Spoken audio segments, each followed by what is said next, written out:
আসসালামু আলাইকুম সবাইকে। আশা করি সবাই ভালো আছেন। আলহামদুলিল্লাহ আমরা ভালো আছি। তো আমি আজকে সহজভাবে একটা দারুণ স্বাদের নাস্তা রেসিপি করব আপনাদের সঙ্গে। তো আমি প্রথমে নাস্তার জন্য আলু সিদ্ধ করে নিয়ে নিয়েছি। সেই আলুটা, তো এই তো আমার আলু সিদ্ধটা, আমি আলুটা ছেনে রেখে দিয়েছি সাইড করে। কারণ হচ্ছে সঙ্গে সঙ্গে না করলে আলুটা পরে শক্ত হয়ে যাওয়ার সম্ভাবনা থাকে। তারপরে দেখুন এখানে কিছু কলিজা নিয়ে নিয়েছি আমি, 4 পিস কলিজা। সঙ্গে এই বিসমিল্লা যা ছিল সব কিছু আমি একদম ছোট ছোট করে কেটে রেখে দিয়েছি। তারপরে এদিকে আমি একটা প্যানে তেল দিয়ে দিয়েছি। দেওয়ার পরে ওখানে আমি এখন কলিজাগুলো দিয়ে দেবো সবটুকু। দেওয়ার পরে আমি এখানে কি কি মশলা দিচ্ছি ওটা আপনাদের দেখিয়ে দেব। তো কিছুক্ষণ আমি কলিজাটাকে শুধু তেলে ভেজে নিচ্ছি। ভেজে নেওয়ার পরে একে একে আমি সব মশলাই দিয়ে দেব। তো আমি কি কি মশলা দিয়ে এটা রেডি করলাম ওটাই আপনাদের দেখিয়ে দেব। তো আপনারাও কিন্তু এভাবে আমার রেসিপিটা ফলো করে এই নাস্তাটা যদি তৈরি করে খান, দেখবেন ভালো লাগবে। তো মনোযোগ দিয়ে দেখবেন, কোনোভাবেই স্কিপ করবেন না, তাহলেই আপনাদের নাস্তাটা বানাতে সুবিধা হবে কিংবা সহজ হবে। তাই তো আমি মাংসগুলো ভেজে নিচ্ছি। ভেজে আমার প্রায় এখনও শেষ হয়নি, মানে হালকা জাল দিয়ে আমি এভাবে ভেজে নেব। তো এখানে আমি মরিচের গুঁড়ি দিয়ে দিচ্ছি। তারপরে আমি কী দিই ওটা আপনাদের দেখিয়ে দেবো।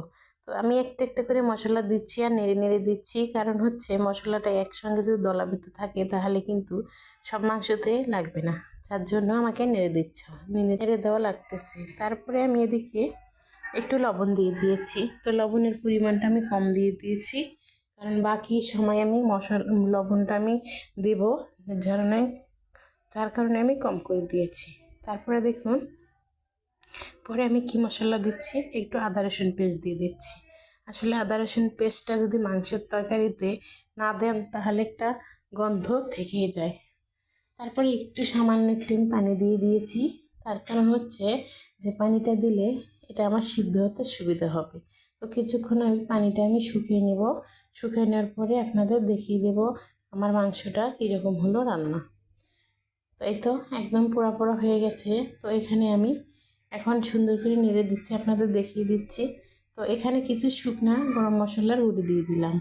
আসলে মাংসতে মশলা না দিলে অবশ্যই ভালো লাগবে না, যার কারণে আমি হালকা করে একটু মশলা দিয়ে দিচ্ছি।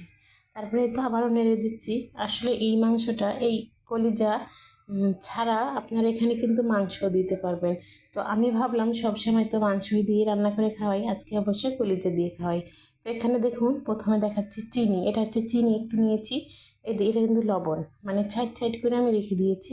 তারপরে এখানে ধনেপাতা আর পেঁয়াজ, একটা কাঁচামরিচ দিয়েছি।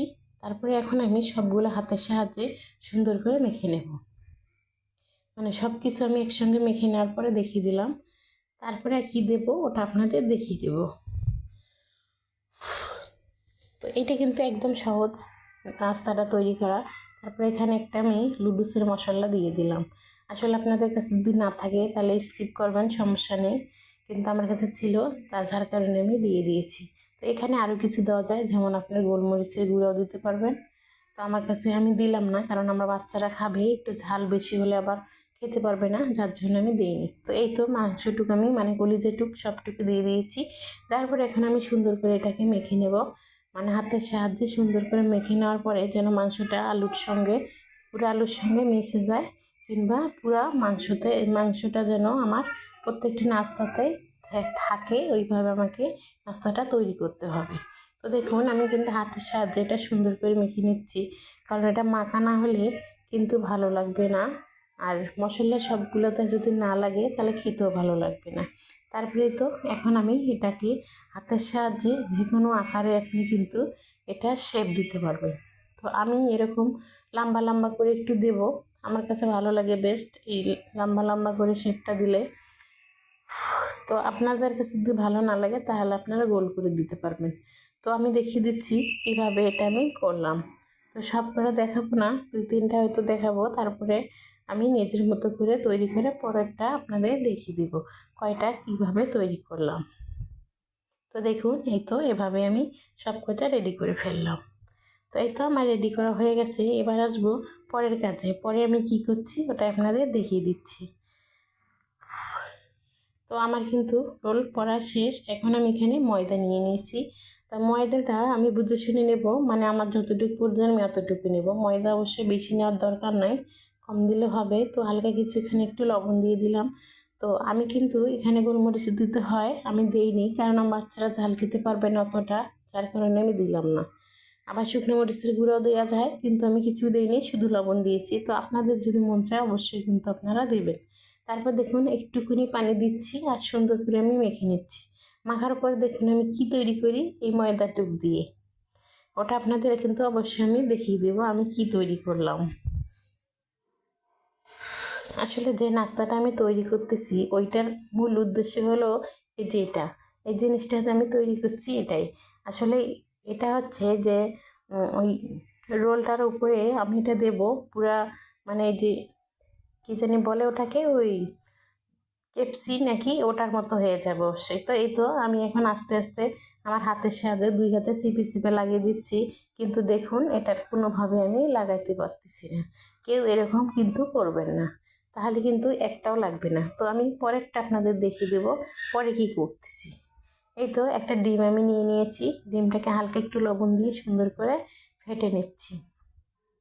তো ফেটে নেওয়ার পরে আমি এই ডিমটার উপরে এই রোলগুলো একটা একটা করে রোলগুলো সুন্দর করে একটা একটা করে রোলগুলো একদম ডিমের সঙ্গে মাখায় ফেলবো। মাখায় ফেলার পরে আমি কাজটা করব, সেটা আপনারা যে কোনো যেই করেন না কেন সহজ হবে আপনাদের কাছে। তো এই তো দেখুন এখন কত সুন্দর করে এটা লেগে যাচ্ছে। আসলে শুধু যে মুরগি রান আর মুরগি বড় বড় পিসগুলো হতে এটা খাওয়া যায়, এটা মিথ্যা এবং এটা ভুল ধারণা। আমরা কিন্তু মেয়েরা, মা বোনরা ঘরে এরকম নাস্তা তৈরি করে আমাদের বাচ্চাদেরকে দিতে পারি। তো এই তো আমার সব কটা হয়ে গেছে বানানো নাস্তা। তো এখন আমি সবকটা আপনাদের দেখিয়ে দিচ্ছি, দেওয়ার পরে চুলায় যাব, যে আমি কীভাবে ভাজে ওটা আপনাদের দেখিয়ে দিচ্ছি। তো এই তো একটা আমি ফ্রাই প্যান বসিয়ে দিয়েছি। তো এখানে আমি তেল দিয়ে দেবো পরিমাণ মতো। আমি অবশ্যই অত তেল দেই না, আমার যতটুকু প্রয়োজন আমি অতটুকু দেওয়ার চেষ্টা করি। বেশি তেল দেওয়া জিনিস না খাওয়াই ভালো, কম তেল দেওয়া জিনিস খাওয়াই সুবিধা। এতেও একে একে আমি একটা একটা করে সব এভাবে দেব আর ভাজবো। তো এক পাশ করে আমি উল্টায় উল্টায় কিন্তু অবশ্যই ভাজবো। আর যদি কেউ অনেক তেল দেন তাহলে একবারে অবশ্যই ভাজতে পারবেন, কিন্তু আমি দেব না, অত তেল আমি পছন্দ করি না, যার কারণে আমি কম কম তেল দিয়ে রান্নাটা করার চেষ্টা করব। তো দেখুন একে একে আমি সুন্দর করে সব কটা উল্টে দিচ্ছি, অনেক সুন্দর কিন্তু কালার এসে গেছে। তো এইভাবেই সব কটা আমি ভেজে নেব। ভেজে নেওয়ার পরে আপনাদের দেখিয়ে দেব কতটুকু সুন্দর হলো আমার নাস্তাটা। তো আপনার একদিন এভাবে আমার রেসিপিটা ফলো করে তৈরি করে খাবেন, খেলে অবশ্যই বুঝতে পারবেন এটা কত মজা আর কত সুস্বাদু খেতে। তো এখন যেহেতু রমজান মাস, এখন যদি আপনারা এভাবে একদিন তৈরি করে খান তাহলে কিন্তু অনেক মজা পাবেন। এই তো আমার রেডি হয়ে গেছে নাস্তাটা।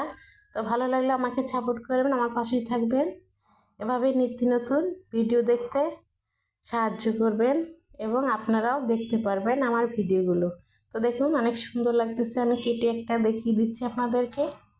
এটা কিন্তু গরম, যার কারণে আমার একটু কষ্ট হচ্ছে, ধরতে পারতেছি না, এত কষ্ট। আর ভিতরে যে আমি কলিজাটা দিয়েছি আরও খেতে ভালো লাগবে। এই তো আমার হয়ে গেছে নাস্তাটা, এটা সস দিয়ে খেতে পারবেন। আল্লাহ হাফেজ সবাইকে।